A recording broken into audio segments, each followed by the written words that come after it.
આમ આદમીમાં ઊભા છે, કોંગ્રેસમાં ઊભા છે. એના નેતા કોણ એ તો કયો? એના ભાઈ ગરીઓ નથી, જારી નથી. આપણે નાના હતા અહીંયા, નાના છોકરાને ન ખબર, એને સમજાવજો કરે છે.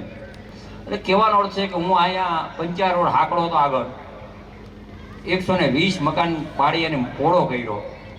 અને મોહનભાઈ ત્યાં છે ને અહીંયા આગળ બધા બકરી બાંધે ખાટલા હારે, પછી નીકળે ને ગાડીને બકરી ક્યાં ઘટાઈ જાય મરી જાય તો પૈસા લઈને પછી એને ખાઈ જાય. આવું કરતા અહીંયા રોડ ઉપર, એના બદલે ડબલ પટ્ટીનો રોડ કરી દીધો.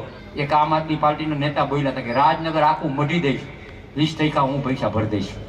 આવી જા પટમાં, હું 20 કરોડ મંજૂર કરી દઉં, 20% ભરી દે. આ ચૂંટણી પછી અઠવાડિયામાં કાગળ લઈ આવીશ. આ અમારી તાકાત છે. મેં કીધું આવશે પટમાં સિંહ, સિંહ આવશે ઓટોમેટિક બધા છે ને સિંહ ઘર ભેગા વહી જશે. પણ શું કામ? અમે સિંહ નથી, અમે ગામનું રખોપો કરવા માટે સિંહ થયા.